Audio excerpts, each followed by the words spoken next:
Si vous prenez de la créatine et que vous avez peur de perdre en densité capillaire ou de ne plus avoir une ligne parfaite, alors regardez cette vidéo. Aujourd'hui, on va répondre une bonne fois pour toutes à la question: est-ce que la créatine favorise la perte de cheveux? Vous êtes prêts?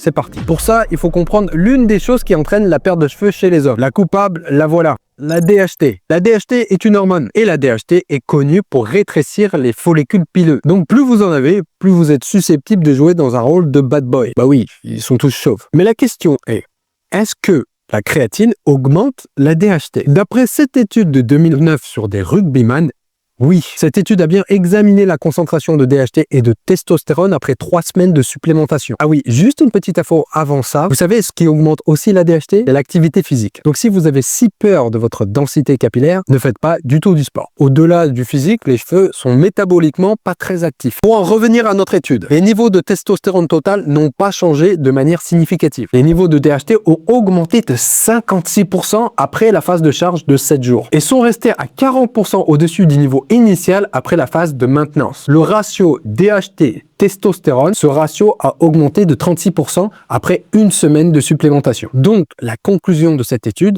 c'est que la créatine pourrait agir en augmentant la conversion de testostérone en DHT. Mais il y a un gros problème dans cette étude. L'étude montre une augmentation du niveau de sérum de DHT et non de DHT au niveau des follicules pileux. Et pourtant, c'est eux qui sont liés aux chutes de cheveux et non la DHT sérique. Et en plus de ça, l'étude n'a pas mesuré la perte de cheveux, seulement les niveaux d'hormones dans le sang. Et c'est la seule étude à avoir montré ces résultats spécifiques sur la DHT. De nombreuses autres études n'ont pas réussi à reproduire ces résultats ou n'ont trouvé aucun effet significatif sur les hormones. Par contre, j'ai une étude qui a été réalisée spécifiquement à ce sujet. Cette fois-ci, nous ne parlons pas seulement des niveaux de DHT, mais avec des données plus poussées si la créatine a réellement impacté la perte de cheveux. Cette étude est de 2025, c'est donc la plus récente et tout le monde devrait la retenir pour ce sujet. Comment elle s'est déroulée? 45 hommes entraînés répartis en 2 groupes, créatine et placebo. Protocole 5 grammes de créatine par jour pendant 12 semaines. Et en plus des prises de sang de testostérone et de DHT, les chercheurs ont utilisé une technologie avancée pour mesurer la densité des cheveux, donc le nombre d'unités folliculaires et l'épaisseur des cheveux. Contrairement à l'étude de 2009, les chercheurs n'ont observé aucune augmentation significative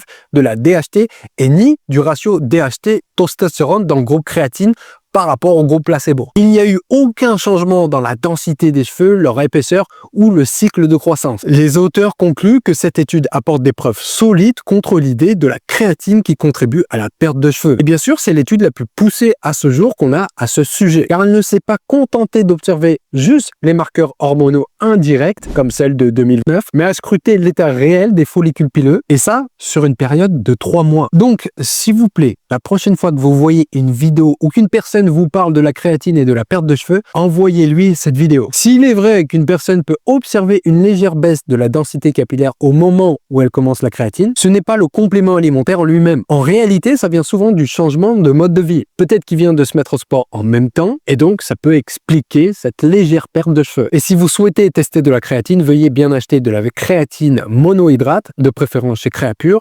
Si vous souhaitez, on a également de la créatine monohydrate Créapure, qu'on vend avec goût et goût neutre d'ailleurs. Le lien est dans la description. Et si vous souhaitez découvrir les autres bénéfices cachés de la créatine, eh bien, regardez cette vidéo. Elle vous expliquera plus que simplement l'augmentation de la prise de masse musculaire. Sur ce, c'était Cyril de 10 et je vous dis à la prochaine. Ciao!